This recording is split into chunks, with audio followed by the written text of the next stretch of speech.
Mbaaniriza nnyo ku lw'ekitiibwa Henry Ssekabembe Kiberu. Okusookera ddala njagala okubakulisa omupiira ogw'akamalirizo gwe twaliko mu mwezi ogwokusatu ennaku z'omwezi 11 era njagala n'okwebaza ennyo Obuganda bonna abantu ba Ssaabasajja Kabaka bonna ne bannayuganda kubanga omupiira gw'ebika tegunyumira bazzukulu ba Nambi bokka naye n'abalala bonna abanyumira omupiira tutera okubeera nabo. N'olwekyo mbakulisaayo mwenna abaali Wankulukuku ku mupiira ogw'akamalirizo n'ennyongera n'okuyozaayoza abawanguzi yawangula engabo ate n'abo bonna abaddirira kubanga mu mupiira gw'ebika bw'ogwetabamu obeera muwanguzi mu ngeri emu oba endala. N'olwekyo abo bonna ebika byonna ebyetaba mu mpaka ezo n'abawangula mwenna mbakulisa nga bwe tumanyi ogwo omupiira gwali gwa engabo ey'ebika 222.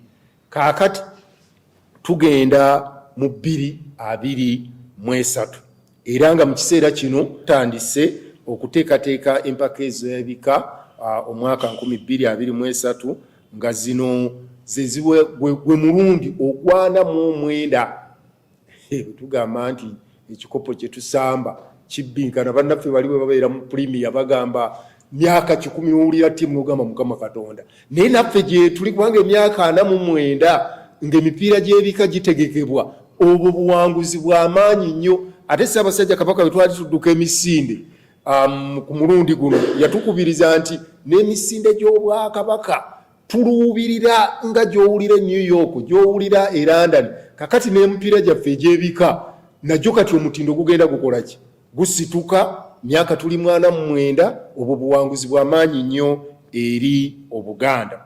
Njagala okutwala omukisa guno ate n'essanyu eringi okubategeeza nti Ssaabasajja Kabaka asiimye okuggulawo empaka ez'omupiira gw'ebika ng'ennaku z'omwezi 13 omwezi guno ogwokutaano 2023 mu Kisaawe e Wankulukuku.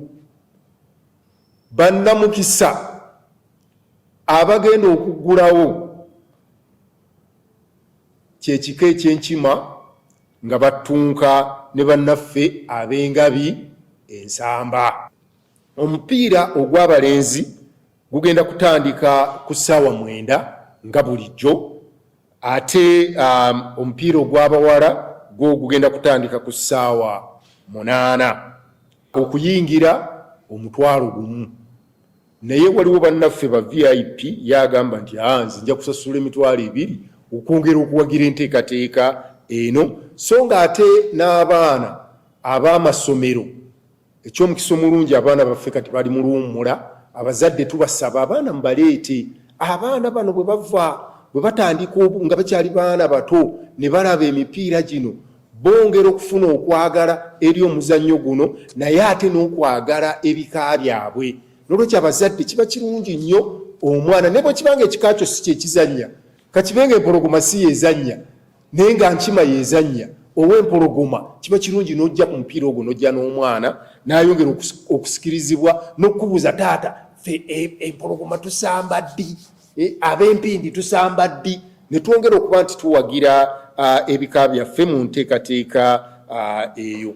Era mu nteekateeka eriwo ekika ekinaawangulwa ku olwo kijja kusuumusibwa ate ekika ekinaawangulwa kijja kuba n'omukisa okuddamu okwerwanako nga ekitongole ekyabakugu bwe kijja okwongera okututegeeza n'okutuluŋŋamya mu nteekateeka eno. Njagala okutwala omukisa guno okusaba abantu ba Ssaabasajja Kabaka bonna yabakunga ffenna nga bulijjo okusookera ddala guno omukisa gwa njawulo okulaba ku nnyinimu anti nantagwa buwoomi.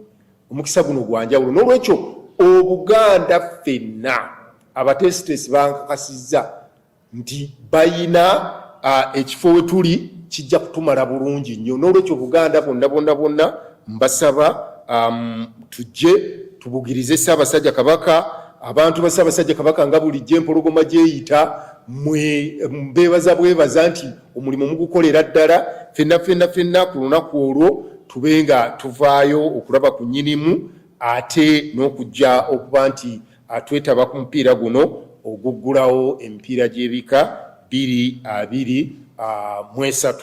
Mbasaba mubugire ddala mu bungi nnyo mu Kisaawe Wankulukuku ate mukuume obudde. Batuyambye nnyo abatesitesi okuggulawo bagambye essaawa 4. Ebyokulya bw'oyingira ebyokulya n'okunywa byonna teweetaaga kujja na kaveera. Enteekateeka ekoleddwa bulungi nnyo okusobola okuba nti buli kyoyagala kyonna ng'oyingidde mu Kisaawe ojja kuba okifunira ddala bulungi era nga bulijjo tukuume eddembe.